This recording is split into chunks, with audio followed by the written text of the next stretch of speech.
Morning. Good morning. Morning. Thanks for being here. My pleasure.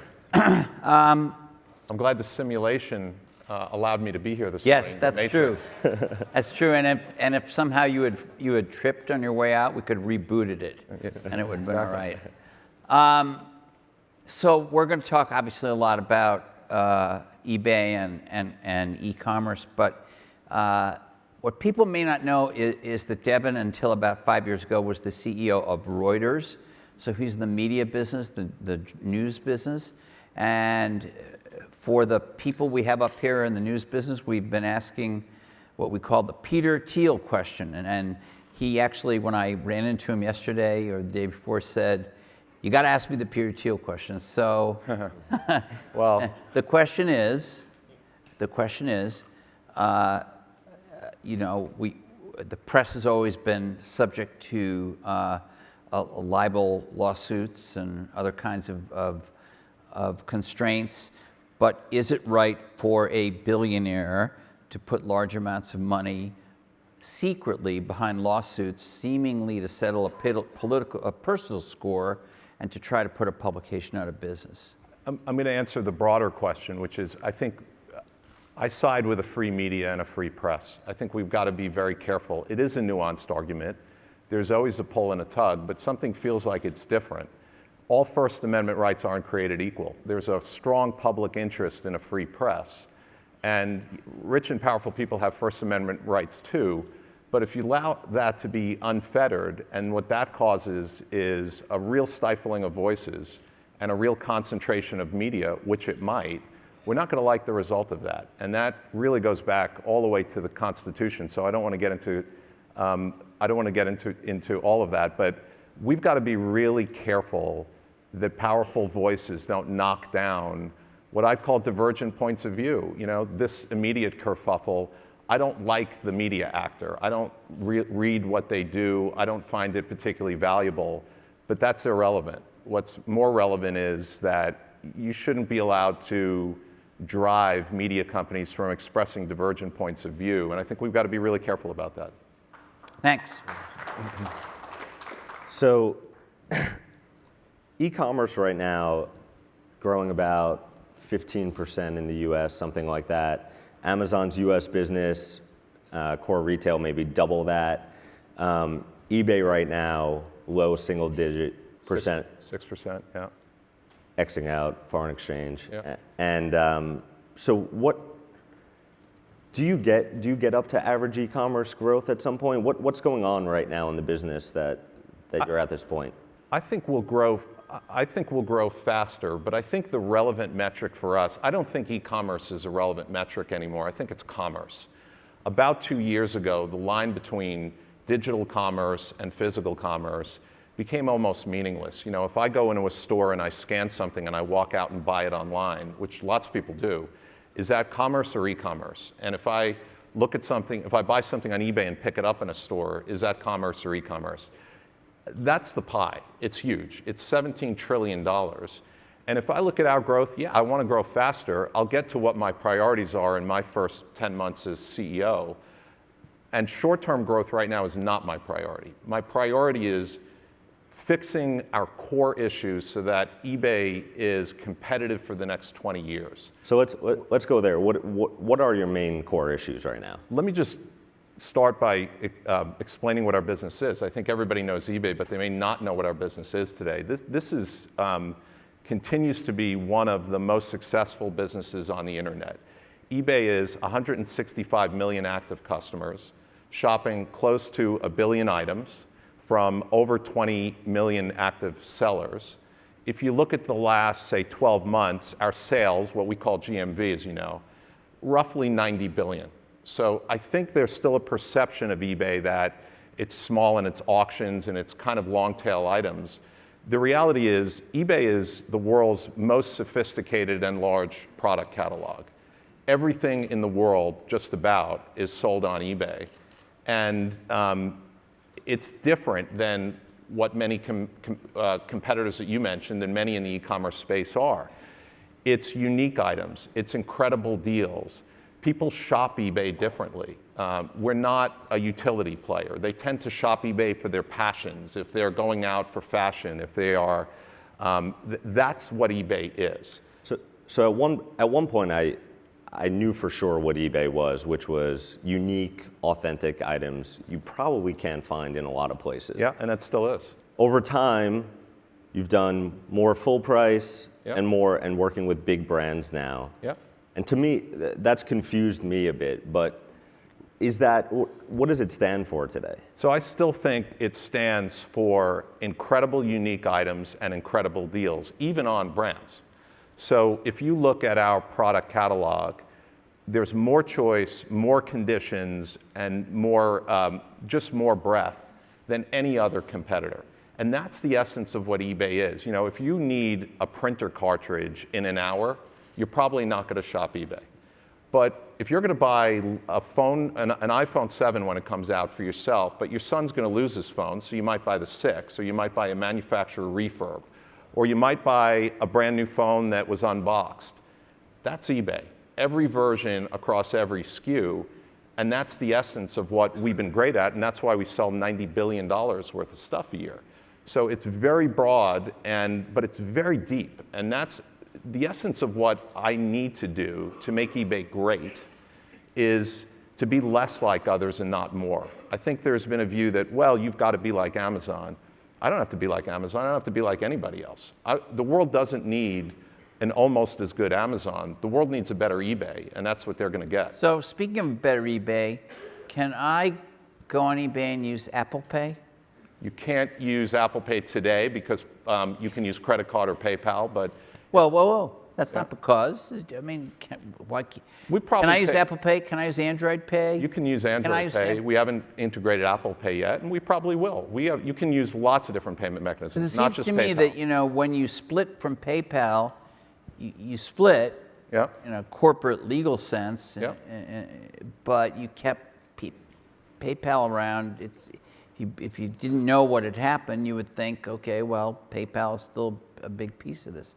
Steers you toward PayPal. Consumers have any huge amount of payment choice on eBay. You do not need to use PayPal on eBay. You can use any major credit card, just like most e-commerce players. We have a strong commercial agreement with PayPal. We'd like you to use PayPal. Which requires that 80% of volume. Doesn't require it, just incentivizes it. Right, but look, we can argue about semantics. The point is, I as a customer am pushed toward eBay as the preferential or the natural way to pay. Yeah, sure. I had the choice to pay by credit card before you split from PayPal, so that's not new. But it's also not new. It's not like a new day has dawned and PayPal is just like sort of down there. And you believe that other e-commerce companies don't incentivize you for the behavior that they want? You're free to pay. Of course they do, but I'm just talking about on payments and PayPal. Sure. We'd love you to use PayPal, but you don't need to. We'd love you to use PayPal. And you don't think you're over-reliant on them? No. I think PayPal works and it's efficient, and I honestly think that for us to really build this moat in the next 20 years, payment is the least of my issues. I've got to build a structured data catalog so I have visibility of 1 billion items. I've got to evolve my brand so that I don't get questions that say, hey, aren't you the auction place? I've got to build a shopping experience. Used goods, I think is what I said. You said used goods, which is a small and declining minority of what we do. So for me, those are the issues I'm focused on. Those are the hard problems eBay needs to solve to get its next 100 million customers, to get its next 90 billion of sales, and that's my priority. Payment is way down the stack of things I'm worried about. Let's talk about a different part of the experience, which is whether or not you have to be, whether the world needs like a lesser version of Amazon. The expectations that have been set after you click buy by Amazon and some others is, you know when your package is arriving. There's a certain trust in that experience. What has made eBay great in the past was the marketplace model, where sometimes you don't know who you're dealing with, how the package is going to arrive. How do you think about the challenge of that part of the experience after the purchase? I think it matters, and I think that, keep in mind, eBay used to be a very unmanaged marketplace, and now it's a highly intermediated marketplace. So we control a lot of aspects of what happens: trust, delivery, shipping. Last holiday, 2/3 of all packages that sold on eBay got delivered in 3 days. So we care about that. Now, we have a different philosophy than some others do. We don't put concrete in the ground. We think there's enough concrete in the ground. We don't warehouse items. The concrete that exists in the world, they're called stores. And there's a lot of existing warehouse, and there's a lot of physical locations that hold goods. We're a data company. We use data to organize the world's inventory and get you that item as fast as we can. We don't forward deploy things in warehouses and then on-ship them. Now, in a world where there may be a market for instant delivery, I don't think we're going to compete there. I don't want to do everything, and that's about us being eBay. I'd rather have 1 billion unique items that arrive in 3 days than 1 billion commodity items that arrive in 1 hour. That's our business, and that's why we're unique. That's a great line. It's a great quote, and I'm sure you mean it. But I hope I mean it. But here's the but. I want to follow up on Jason. 10 years ago, people were a little nervous that, I don't know who this guy is that I'm dealing with, and maybe I won't get my classic, gadget from the 80s that I really want. I've done that. I've bought stuff like that on eBay because I collect that stuff. But, you get it, it's double wrapped in duct tape, and it comes from, somewhere in Montana, and it's great. And 9 out of 10 times it's what you wanted. It's great, but it may not come for a while. You don't exactly know, and is this guy going to cheat me? All the issues. In a world where I can actually get something from Amazon that shows up, they say it's going to show up on Monday. They surprise me. It gets delivered on Sunday in front of my house. The first time that happened, I had to call my wife and say, "Oh my God, look at this." She goes, "What?" I said, "It's an Amazon box." She said, "So?" I said, "It's Sunday." She goes, "Oh yeah, that's really weird, But that's the world we live in now. Does the gap between the double duct tape thing that I'm getting maybe Thursday, maybe the next Wednesday, the gap between that and the Amazon box on Sunday matter more to you? Note to self, I've got to speak before Bezos at the next code conference. First of all, this tells me that brand gap is real, because that's not really the eBay that is today. So the eBay today is incredibly predictable. The rate of things going wrong, which we monitor religiously. Well, that wasn't a thing that went wrong. Yeah. That was just the normal behavior. Yeah, but if it came late, then it went wrong. To me, it's got to come on time, and on time for us is 2 to 3 days for almost all items. And more and more items are being shipped in an eBay box because we incentivize that to happen. So this is a very predictable, what I would call retail-like e-commerce experience, much more so than I think people think. And you were telling me you haven't used eBay in a while. It was cute in the early days of the internet to get this double wrapped toilet paper thing from Montana, but we sell $90 billion of stuff now. No offense to Montana. Yeah, somebody in Montana who runs a toilet paper factory is pissed. I know. But I'm sure I could get in one day from Montana some awesome thing. I know. But again, back to the point.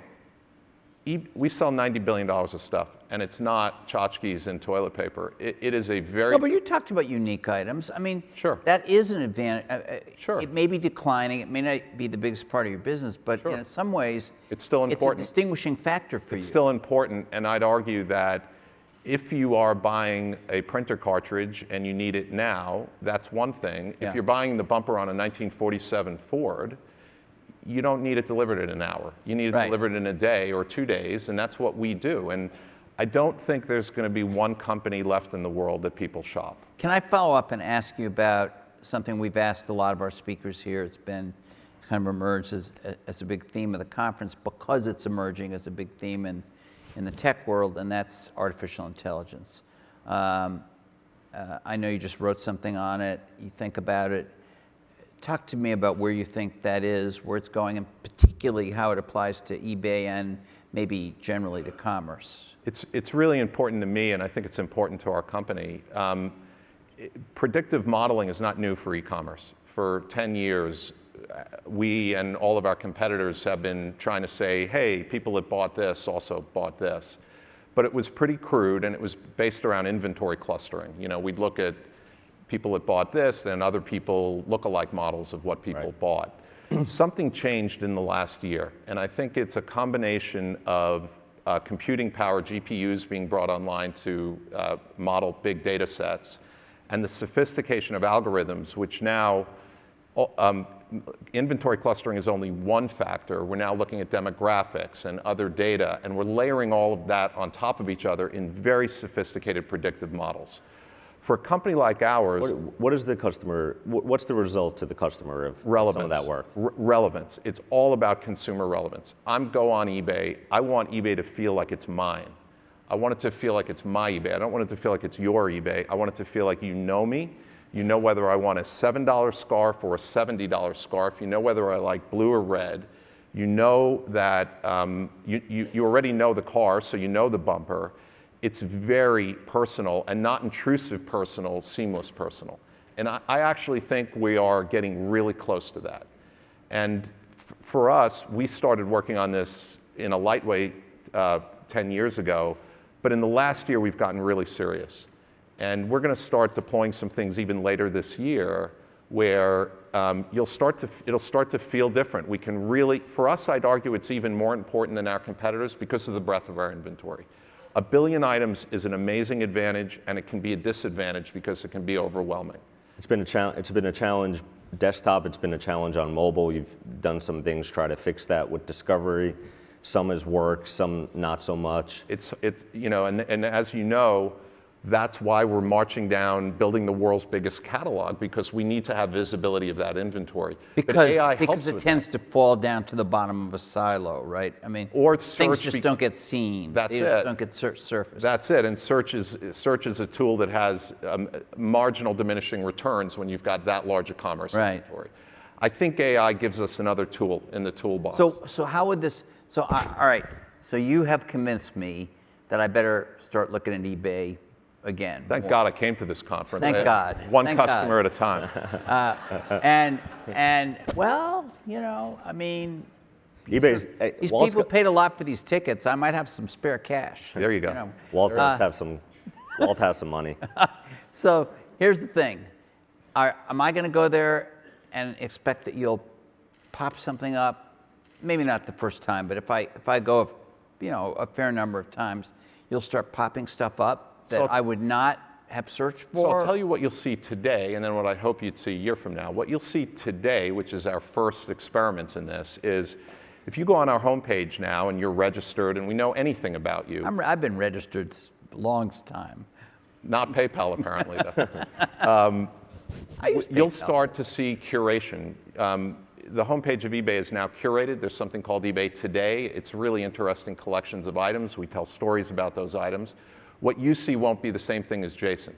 What you see won't be the same thing as 160 million other people. And if you start shopping and browsing, you'll start to see recommendations that I would call are pretty good. And we measure that, and obviously that has to convert for us, and that contributes to our growth. What you may see a year from now is eBay living off of eBay. I think that for us, meaning, you know, today eBay is a place you go to our site, you go to our apps. I think of eBay as a fabric. eBay is a commerce fabric that connects buyers with inventory. So we may reside where people spend their time outside of eBay. We may reside in Facebook Messenger. We may reside in big social networks. We may reside in big messaging networks. And it may be conversational. It may take various forms which aren't registered, go to a site, go to a domain. I want to see eBay be ubiquitous where people spend their time. And to me, that's part of the big platform revolution that's not often spoken about. AI also allows this, the Internet of Things ends up being about sensors and devices. I think of it differently. I think of it as an internet that comes to you rather than an internet that you go to. And that's what I want to position eBay for in the future. Tell me that's not a fancy name for more dumb ads No. that I find annoying and useless. I'm not accusing eBay of this because I don't think I've seen these from eBay, but from other companies. I don't. You know, I just bought that. Just bought that. This is me, the an ad- least likely moment for me to buy it again, and yet every place I go on the internet, there's an ad for it. Well, you can't blame me for this because you told me you haven't shopped eBay in 10 years, so blame somebody else. I'm not blaming you, but you're talking about being where I am, and I get that. Other people are trying to be where I am, Facebook, Twitter, wherever it is, but they're doing it. It's dumb. I distinguish. If you don't express intent, and I'm in your face trying to get you to do something, that's incredibly annoying.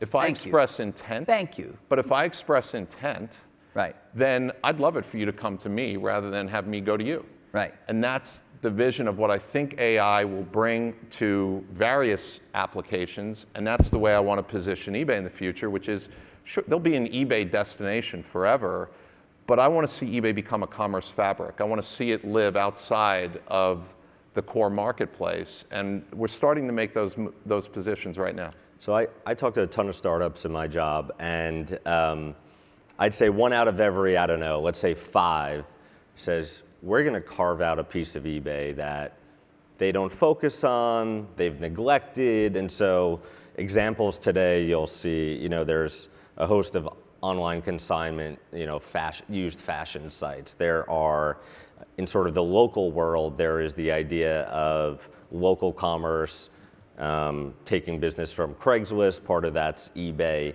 How do you make sure that you catch one of those companies before it's too late? And those are just some examples. I mean, sure. You see this every day. First of all, it's a very competitive market because surprise is so big. It's $17 trillion market. That's commerce. And you know, I'd love the field to be dominated by 3 big players, but it's not going to be that way. There'll be lots. With that said, it's easy to grow when you're small in commerce, and it's really hard to grow big. There are 3 companies that have gotten to scale in digital commerce. There are 3. There are lots of players that have extraordinary growth, and you add them all up, and they don't sell in a year what we sell in a day. It's with a balance sheet, you can grow in commerce. It's not hard to sell things for less than they're worth. That doesn't make a business. And by the way, there are a lot of startups in the commerce space that I don't think are businesses. It's not that they're not overvalued. You want to name any names? No. But I don't think they're businesses. I mean, that's a very important distinction. With an endless balance sheet, I can show you great growth. I mean, I can sell a lot of $1,000 televisions for $500. A lot of them. But that's not a business. You're noticing some of these, but you're playing in some of these spaces. So sure. I mentioned competitors, companies trying to, you know, disrupt Craigslist, and you have your own. And these are mobile-focused apps, sure. taking a visual approach to local peer-to-peer commerce. And because some of those models are very relevant. That's a classifieds model, and we run that classifieds model in 10 countries around the world very profitably. The U.S., I think the classifieds market is up for grabs. And there are a lot of good startups that have entered that space, and we've entered that space with an app called Close 5, which is now at 8 million downloads. And we know how to run a classifieds business. We know the playbook, and we want to win. I think. So you spend them out of existence? No, we know how to run a classified playbook. It's not all about spend. It's about how liquidity. You use data. It's how you get liquidity. Yep. It's how you run market by market. It's what local means. And we know how to do this. I mean, Would there be a classified ad on Facebook or wherever I am? Would that be part of what that fabric you If you express intent, then why not? Why not? Why not if somehow you picked up a social signal that I was interested in a used car sure. or something? Why not? Why not? If you knew that exact car you wanted was for sale around the block, but you didn't know that unless we showed right. you that would be a good consumer experience. And that's the difference between being intrusive and being useful. Be much better than I bought the car and the next day there's an ad. Yeah, of course. You want to buy the same car. Of course, and that's about using data intelligently. That's about, I mean, whether you want to call it deep learning AI or just using data smartly, that's the essence of what e-commerce is. E-commerce is a data business. We're a data company. That's what we do. We have time for some questions if anyone has one. We do have a question. Right here. Oh, right over here. Hey, Devin, Mark Mahaney. Hi, Mark. I wanted to ask you about your ability to use data to go out and, I know you're using data to help people who have come to the site better curate the site and find what they want, but you've got so many unique items on the site. I'm sure everybody here would have 3 or 5 or 10 things they would find really interesting on eBay. They just don't know it. Yeah. And so is there a way to use data to actually go out and use smart ads or smart targeting and think about all the people who've been on eBay in the past who haven't been back in a while, like Walt? I mean, there's got to be a way to tap into that because there's a lot of interesting stuff that people don't know is there. So you get them to come to the site in the first place. Yeah, yes is the short answer. Thanks for the question. All of this is about relevance. It's about consumer relevance. So we regularly reach out to users that are lapsed, like any e-commerce company, and we say, hey, this is something new. It might be interesting to you. Last time you were here, Walt, you bought a sweater, and there's a killer new sweater, and it's at a better price, and it's at a better color. You know, that's what we do, and we reactivate customers all the time. But I think in this spirit of something is changing, data's getting better, and we're getting more data sources in, and our targeting is getting much better.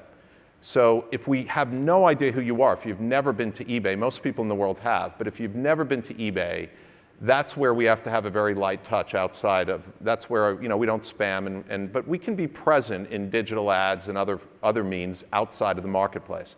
But if we touched you and we know something about you, you're going to see more and more targeting about, we think this might be relevant to you. And the way we do that is we do that through CRM, through email, we do that through social networks. We do that everywhere you live in your digital life, as long as it's not intrusive.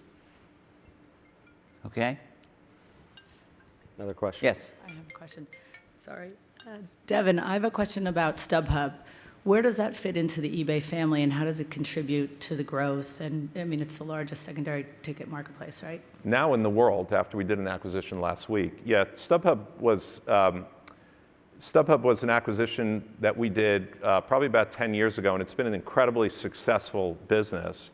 StubHub is the largest secondary ticket market in the US, and as of last week, now in the world. We purchased a business in Europe, and it now has taken StubHub to 47 different markets. You know, StubHub is a remarkable consumer experience. It's really incredible to be able to now with mobile literally sit in a seat at Yankee Stadium or somewhere in the world and upgrade your ticket while you're in the venue. Literally snap a better ticket, walk down, have it scanned, and walk into a better seat. I mean, that's an incredible consumer experience. StubHub is also a good example of, I've heard the mantra that it's impossible to change the trajectory of growth in an internet business. Can't be done. Well, I told you a year ago when you first became CEO after the split that I had heard that you were the only person inside of eBay management who wanted to keep StubHub as part of eBay and thought it maked sense. So you want to tell me? I want to take a victory lap because when you said that, Yeah. When you said that, StubHub was growing at 4 or 5%, and now StubHub as a $4 billion business is growing at 35%. And that's product changes that we've made. That is a lot of the stuff that we're talking about trying to do in eBay. I'm not saying we're going to grow that fast, but I'm saying it is not impossible to change the trajectory of growth in an internet business, and we've done it. We've done it with StubHub. It is a rapidly growing, at-scale market leader and a great business. What's the ceiling on that business as a secondary? You've done one direct ticket relationship with the Philadelphia 76ers. I haven't watched them in a couple of years because they are awful to watch. But yes, is that a big part of the future, or because I don't know how many of those deals you can actually do? What you saw us do last week is what we'll continue to do, which is StubHub has taken a lot of share in a narrowly defined US secondary ticket market, so we're redefining the market. One is geographic, and then second is the type of ticketing experiences. So the world is way behind the United States in the secondary market. It's at early stages of development. I think there's at least another StubHub outside the US that is in the first inning of growth, and that's why we did the acquisition. And you know, so that creates a lot of runway for that business. But secondary is a term that insiders use for fans. They just want a ticket. I don't know what a secondary ticket is. I just want to go to the game. So we may push down into primary where it makes sense. We also may push down the tail. You know, today we do huge events. We do concerts, sports. but there are a ton of events in the world, and the StubHub brand is so strong that I don't see why it wouldn't So you have mean relevance. like art exhibitions? Sure, why not? I mean, we whatever. may not go all the way down the tail, but we'll call it the torso. From the 76ers or the Yankees game to the code. This isn't an open conference, but there's some that are. And why wouldn't StubHub have relevance in that venue? And they also have great data, and they express intent through targeting very, very well. Let's get another question. This has to be the last one, I think. Hi, Devin. Pam Dillon, Wine Ring. We do deep learning in sensory consumer products, namely the wine industry. Question for you on who We you're... just launched a wine category last week, 2 weeks That's going to ago. be part of my question. Okay. The first part is, how would you define your target customer? How is that target customer evolving? How do you see the evolution of that going? And second of all, how does that definition sit in the context of your choice to enter the wine industry? The way we define our customer is not demographic, it's by what we would call a shopping occasion, meaning people shop differently for different things. Our target customer, if you look at the demographic, it's everybody. It's young and it's old and it's men and it's women. It's incredibly heterogeneous. But they do the same thing on eBay.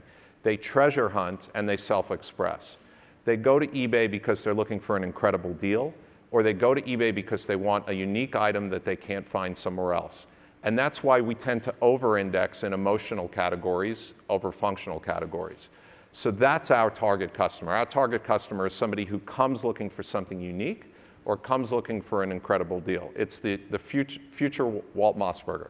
That's what it is. Starting today. Starting today. Later this afternoon. I'm spending all afternoon on eBay. It happens to be that our target customer drinks, thankfully, and there you go. And wine is, I think, one of these categories where e-commerce is progressively eaten. Category after category, people say it's not going to fall. This will be the one that won't go to e-commerce. There is no category that won't go to e-commerce. We could talk about art and others, but wine has an online business, but it's massively underpenetrated. And when you look at the inefficiency of supply and demand across a national or even a global wine market, it's extraordinary. Local purchasing economies, local monopolies, the inability to get good wine, the inability to understand what good wine is, that's our target customer. And I think it's going to be a multi-billion-dollar category, and we're just getting started. I think it's really exciting. Are you expecting to apply that treasure hunt theory to wine? In other words, do you expect people to go to eBay and buy the kind of, wine brands that are often heavily, I'm not talking about junk wine, but sort of middle market wine that's discounted a lot that you can buy in the supermarket or the local wine store? It's not cheap Or wine, are you finding interesting different wines that you can sell at a good price? It's wine that a CEO would drink. Which is lowbrow, believe it. But it's really interesting. I think the way wine goes is the way the marketplace goes generally, which is at the top end, the rare and unique wines, like if you go on right now since we launched, there are multi-$1,000 bottles of Bordeaux and rare wine that are selling. Yeah, Devin, I'm not buying those. Well, I so didn't, somebody is. Okay. And that's the self-expressionist who is, so it's not cheap, it's unique. Those are unique items that are only on eBay. Then in the middle, for the treasure hunter, I think that middle category is going to be exposing wines that people don't know exist. Here's a great Napa Valley vineyard that you can't get. It's not in your store. You may never heard about it. Now, using content to explain that and say this is kind of like this, it may be a bit cheaper, it's an excellent choice. That's what we do, right? That's about not being a commodity logistics company. That's about being a unique item company. That's what eBay, a treasure hunting and a value-seeking company. That's going to have a big place in the world. And wine, to me, is just an expression of that. So not the more commodity wines. I don't think we're going to sell really cheap commodity wines. I'm not talking about bad wines, just wines that you see commonly. But if people want, I'm not looking down on it. I just think that there are plenty of markets, local markets. If you want a $5 wine, you can go to your grocery store and buy a $5 wine. We may not have a role to play there. I'd be happy to sell $5 wine. I don't think we play a massive role there. It's going to be in that middle market where I didn't know there was a deal, or in that unique item where I just couldn't get access. Or you sell the $30 wine for $21 yeah, or exactly. whatever, yeah. Yeah, exactly. And that, to me, wine is just a metaphor for that's what we do. Well, thanks. Thank you, Thank you, Devin. Devin. And thank you. Much more to come.